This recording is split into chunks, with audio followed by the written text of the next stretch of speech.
Hello，大家好，歡迎返嚟乜乜 channel 嘅今日讀乜書。唔知大家最近有冇留意到一啲國際新聞？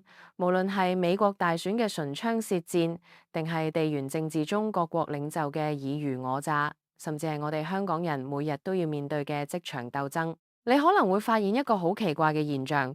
點解有啲領袖明明滿口仁義道德，最後卻一敗塗地？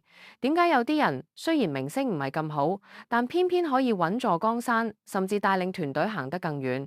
其實呢個世界背後有一套行咗幾千年，從來冇變過嘅權力邏輯。如果你覺得世界對你唔公道，或者覺得自己懷才不遇，好大機會係因為你仲未睇穿呢套邏輯。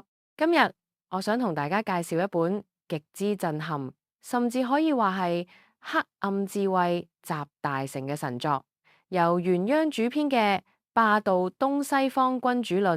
呢本書最勁嘅地方係佢將東方戰國時代嘅法家大師韓非子同西方文藝復興時期嘅政治教父馬基維利 Machiavelli 放埋一齊對比。呢兩位大師，一個係秦始皇嘅偶像，一個係路易十四、拿破崙甚至希特勒嘅枕邊書。佢哋雖然相隔咗1000幾年，但佢哋對人性嘅睇法竟然驚人地相似，就係人性本惡。今日我就會用第三身嘅視角，帶大家深入呢兩位權力大師嘅腦袋，睇下佢哋點樣教君主或者現代嘅領導者去掌握霸道。一、權力嘅大前提，你身邊冇一個係好人。我哋先問一個問題：如果你想做一個成功嘅領袖，你應唔應該相信你嘅下屬或者相信你嘅朋友？韓非子會好冷淡咁話俾你聽，唔好傻啦。佢喺《秘內篇》入面講咗一個好深刻嘅例子，佢話做車嘅人希望人人都富貴，做棺材嘅人就希望人人都早死。係咪做車嘅人特別仁慈，做棺材嘅人特別狠毒呢？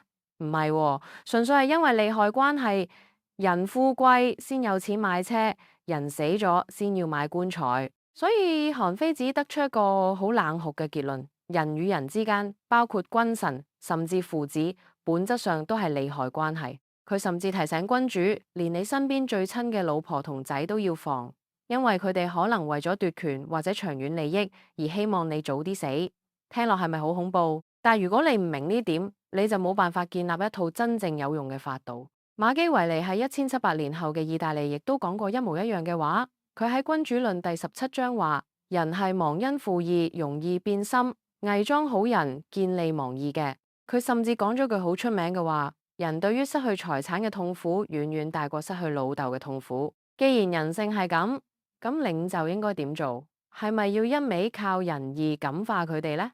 韓非子同馬基維利一齊搖頭，佢哋認為靠愛係唔可靠嘅，因為愛係由神明決定，佢中意你就愛你，唔中意就背叛你。但畏懼係由君主決定，你掌握住生殺大權，佢哋就唔敢亂嚟。自問自答，咁樣做人係咪太悲哀？係咪要做一個完全冇感情嘅機器？唔係，呢套理論唔係教你做變態，而係教你清醒。領袖嘅責任係要國家安定、企業生存。如果你因為太仁慈而放縱奸臣，最後搞到國破家亡、全體失業，咁你嘅仁慈其實係最大嘅殘暴。而韓非子嘅法術勢權力嘅鐵三角，韓非子將統治術總結做3個字：法術勢。法治國嘅鐵則，法要公之於眾。韓非子認為法係一種公開嘅尺度，就好似墨斗圓規咁，係判斷是非嘅唯一標準。佢反對儒家嗰套刑不上大夫，佢主張法不亞貴，就算係皇親國戚犯法，都要同庶民同罪。點解？因為如果法有例外，法就冇權威，人人都會毀後門。術駕馭臣下嘅手腕，法係公開嘅，術就要秘藏於空。韓非子教君主點樣察奸，其中一個好重要嘅方法叫循名擇實。簡單講就係你開會嗰陣，部下話佢可以做到乜嘢名，你就俾佢去做，最後睇佢回報嘅結果。殺，如果明實想符就賞，如果不符，就算做多咗都要罰。例子：韓昭侯飲醉咗瞓着咗，管帽嘅侍從驚佢凍，加件衫俾佢。昭侯醒咗之後發現溫暖咗，好開心。但最後竟然處罰咗管醫同管母兩個人，點解？管醫嘅係失職冇加衫，管母嘅係越權。韓非子認為越權比凍親更危險，因為術嘅核心係要每個人都守本分，唔可以亂咗規矩。四、君主嘅威嚴。韓非子話：言而屈於不肖，權輕也。如果你有才華但冇位置，你連三個人都管唔到，權勢就係你嘅雲霧，龍毛雲霧就同蚯蚓冇分別。君主一定要牢牢掌握二柄，即係賞同罰。如果君主將賞罰權讓俾大臣，就好似將牙齒讓俾狗嘅老虎，最後一定會被咬死。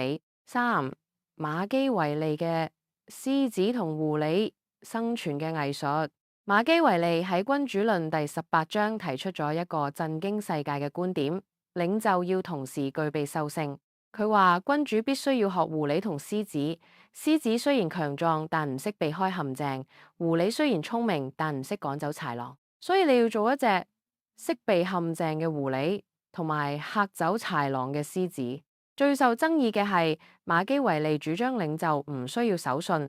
佢話如果守信對你不利，或者當初許下諾言嘅原因已經唔存在，你就唔應該守信。因為人係惡劣嘅，佢哋都唔會對你守信，你又何必對佢哋守信？但佢補多一筆，你雖然唔守信，但你要做得好似好守信咁，你要做一個偉大嘅偽君子，大眾永遠會被表面現象同結果吸引。只要你贏咗，保住咗國家，人人都會讚你。自問自答。咁講係咪教壞人？係咪要人做魔鬼？馬基維利唔係教你做魔鬼，佢係第一個將政治由神學同道德入面解放出嚟嘅人。佢係用人嘅眼光睇國家。佢話如果領袖太迂腐，喺呢個邪惡嘅世界入面，佢只會帶領大家走向毀滅。領袖嘅第一天職係生存。四、達摩克利斯之劍，點樣防止被推翻？喺呢本書嘅第5部分，作者提到一個好重要嘅概念：為君如坐火山口。權力雖然光鮮，但背後係無盡嘅孤獨同壓力。正如比利時國王博杜安一世咁講：全國唯一唔可以按自己意志行事嘅人就係我。君主最驚嘅係乜嘢？係大權旁落。書入面講到一個好深刻嘅例子：齊桓公，佢係春秋5霸之首，原本好威，但佢晚年寵信3個奸臣易牙、樹雕、開荒。管仲死之前，叫佢一定要趕走呢3個人，話易牙連自己個仔都蒸嚟俾你食，咁殘忍嘅人點會愛你？樹雕為咗親近你而自宮，佢連自己身體都唔愛，點會愛你？但齊桓公唔聽，佢覺得呢啲人好體貼，好明佢心意。結果點？齊桓公病重嗰陣，呢3個人將寢宮圍住，唔俾人入，連飯都唔俾佢食，最後堂堂霸主被活活餓死。死咗3個月都冇人收屍，屍體啲蛆蟲爬晒出宮門，呢個就係唔識察奸同大權旁落嘅代價。所以點樣察奸？韓非子教君主3守：深藏不露、獨自決斷、大權獨攬。唔好俾人知你諗乜，唔好俾人知你中意乜，你先至可以睇清部下嘅真面目。5、近日時事與現代應用。講咗咁多古代故事，其實同我哋今日有乜關係？大家睇下最近國際上嘅經濟波動或者大企業嘅高層大換班，點解有啲 CEO 突然被炒？往往係因為佢哋嘅勢被削弱，或者佢哋太依賴某一個利益集團，客軍最後被反噬。馬基維利講過，君主絕對唔可以依賴僱傭軍，因為僱傭軍只係為咗錢打仗，順境嗰陣就耀武揚威，逆境嗰陣就第一個逃跑，甚至倒戈相向。喺現代企業，如果你嘅核心技術或者銷售渠道全部都係外判，或者全部靠嗰幾位跳槽王撐住，咁你嘅公司就極之危險。一個真正嘅領袖必須要有自己嘅本國軍隊，即係核心團隊同埋制度保障。自問自答，咁係咪真係要做一個好刻薄嘅老闆？唔係。